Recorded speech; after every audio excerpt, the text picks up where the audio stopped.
ગાંધીનગર જિલ્લાના શેરતા ગામે શેરતા કેળવણી મંડળ સંચાલિત જેએમ હાઈસ્કૂલના ભૂતપૂર્વ વિદ્યાર્થીઓના વાર્ષિક સ્નેહમિલન સમારંભ કાર્યક્રમનું આયોજન કરવામાં આવ્યું હતું, જેમાં મોટી સંખ્યામાં શાળાના ભૂતપૂર્વ વિદ્યાર્થીઓ ઉપસ્થિત રહ્યા હતા અને 1953માં સ્થાપવામાં આવેલી આ શાળામાં અત્યારે આર્ટ્સ, કોમર્સ તેમજ સાયન્સના અભ્યાસક્રમો કરવામાં આવે છે, પરંતુ સ્થાપવામાં આવેલી આ શાળામાં શેરતા, કલોલ તેમજ આજુબાજુના ગામના વિદ્યાર્થીઓ અભ્યાસ અર્થે આવતા હતા। આ શાળામાં આર્ટ્સ, કોમર્સ તેમજ સાયન્સનો અભ્યાસ કરવામાં આવે છે અને આજે દેશ અને વિશ્વમાં સરકારી અને ખાનગી ક્ષેત્રે આ શાળામાં અભ્યાસ કર્યા ભૂતપૂર્વ વિદ્યાર્થીઓ આજે દેશ અને વિશ્વમાં સરકારી, ખાનગી તેમજ રાજકીય ક્ષેત્રે ઉચ્ચ સ્થાને પહોંચ્યા છે। એવા વિદ્યાર્થીઓ પણ આજના આ વાર્ષિક સ્નેહમિલન સમારંભ કાર્યક્રમમાં ઉપસ્થિત રહ્યા હતા। જીતુભાઈ પટેલ જેઓ પૂર્વ ધારાસભ્ય રહી ચૂક્યા છે, તેઓ સરકારી ક્ષેત્રે ઉચ્ચ હોદ્દા પર છે, તેમજ ધીરુભાઈ પટેલ જેઓ શિક્ષક તેમજ અન્ય ક્ષેત્રે પણ પોતાનું મહત્વપૂર્ણ યોગદાન આપ્યું છે। આમ અનેક મહાનુભાવો આ શાળામાંથી અભ્યાસ કરીને આજે ઉચ્ચ કક્ષાએ પહોંચ્યા છે અને આજે દેશ અને વિશ્વમાં આ શાળાનું નામ રોશન કર્યું છે। ભવિષ્યમાં પણ આ શાળાનું નામ ઉચ્ચ કક્ષાના શૈક્ષણિક અભ્યાસક્રમો શરૂ થાય અને આ શાળા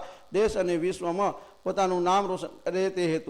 હેતુથી આ શાળામાં ઇંગ્લિશ મીડિયમ સ્કૂલની સ્થાપના કરવામાં આવે તેમજ અન્ય ઉચ્ચ કક્ષાના અભ્યાસક્રમો શરૂ કરવામાં આવે તેની અપીલ આ શાળાના સંચાલકોને કરવામાં આવી હતી। આ પ્રસંગે ઉપસ્થિત આ શાળાના ભૂતપૂર્વ વિદ્યાર્થીઓએ યુક્રાંતિ લાઈવ ન્યૂઝ સાથેની મુલાકાતમાં જણાવ્યું હતું કે હું પરેશ શિવંતભાઈ મોદી, ભૂતપૂર્વ વિદ્યાર્થી, શેરતા શ્રીમતી જેએમજી હાઈસ્કૂલ।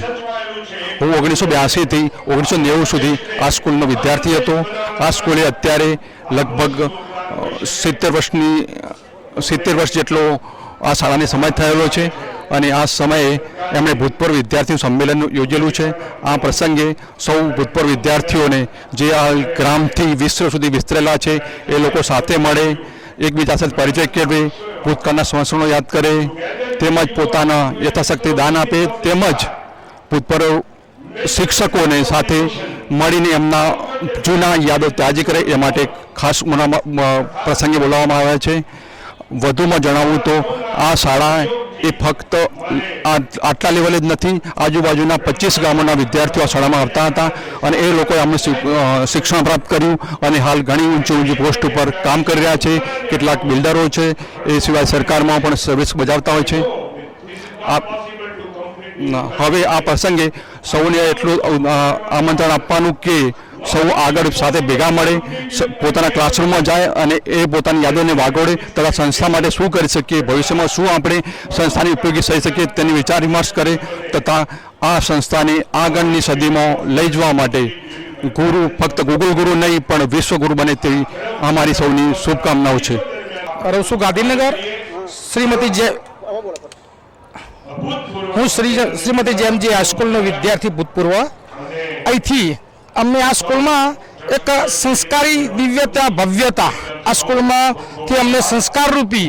એવું જ્ઞાન મળેલું કે ભવિષ્યમાં આ સ્કૂલની સંસ્થા માટે તમે એક સારથી બનજો, સાથે સાથે આ સ્કૂલના વિકાસ માટે તમે તમારું પોતપોતાના વિદ્યાર્થીઓએ શિક્ષણ જે મેળવીને ગયા છો એનું યોગદાન આપજો, એવું આજના અહીંયા સ્નેહમિલનમાં અમે સાથે મળીને ગામ સમગ્ર વિદ્યાર્થીઓ ભૂતપૂર્વ અને ભૂતપૂર્વ સાથે મળીને આવું આયોજન કરેલું। આ સંસ્થા અમારી હવે ભવિષ્યમાં ટૂંક સમયમાં એક યુનિવર્સિટી બને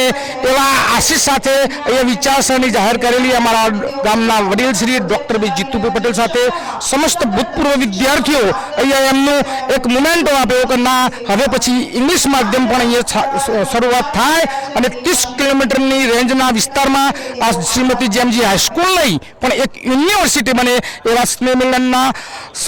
સમૂહના વિદ્યાર્થીઓ ભેગા મળીને એક મુમેન્ટો આપ્યો તો સાથે મળીને અને આ સંકલ્પ ભૂતપૂર્વ વિદ્યાર્થીઓ લઈએ છીએ તે બદલ સ્કૂલનો અને ગામના વિદ્યાર્થી તરીકે હું આ સ્નેહમિલનના દિવસે આભાર માનું છું। એક જમાનો હતો કે જેમ તક્ષશિલા અને નાલંદાની અંદર દુનિયાના સર્વશ્રેષ્ઠ લોકો અભ્યાસ કરવા આવતા હતા, એવી જ રીતે આ સંસ્થાની અંદર કડીથી શરૂ કરી અને ઝુંડાલ સુધીના લોકો આ સરસ્વતીના મંદિરની અંદર જ્યારે અભ્યાસ કરવા આવતા હતા, કેમ આપણે પરિસ્થિતિ ફરીથી ઊભી ન કરી શકીએ એની ચિંતન કરવાને માટે આપણે ભેગા થયા છીએ। આપણે સૌ જાણીએ છીએ કે આ સંસ્થામાંથી મોટા થઈ ફરીનું લોન આપણે ચૂકવવાનો આવનારા સમયમાં કોઈ એમ કહે છે કે મારા દીકરાઓ નથી આવવાના, મારી પેઢી અહીંયા ભણવાની નથી, પરંતુ આ સંકુચિત વિચારધારામાંથી આપણે બહાર નીકળવું પડશે. અગર મુંબઈના શેઠિયાઓએ અનેક ગામડાઓમાં શાળા બનાવી ત્યારે એમ વિચાર્યું છે કે મારા છોકરાઓ નથી આવવાના, તો આપણે આજે પણ દરજાના પૂંછડા કરતા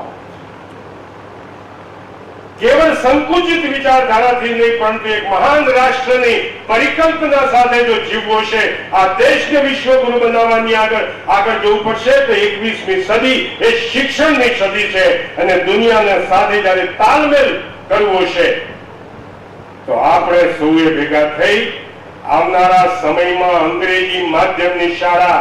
આ પરિસરમાં શરૂ થાય એના સંકલ્પ સાથે આગળ વધવું પડશે. અમારી શાળામાં અમે અભ્યાસ કરીને આજે અમે જે ઉચ્ચ સ્થાન પર પહોંચ્યા છીએ, તેમ આવનારા ભવિષ્યમાં આ દેશની પેઢી પણ આ શાળામાં અભ્યાસ કરીને ઉચ્ચ સ્થાન પર પહોંચે અને દેશ અને વિશ્વમાં ભારત દેશનું નામ રોશન આ ઉચ્ચ સ્થાન પર પહોંચે અને આ શાળા અને આ શાળાનું નામ દેશ અને વિશ્વમાં રોશન કરે તેમ જણાવ્યું હતું. મહેન્દ્ર રાવળનો report, Yukranti live news, Shertha.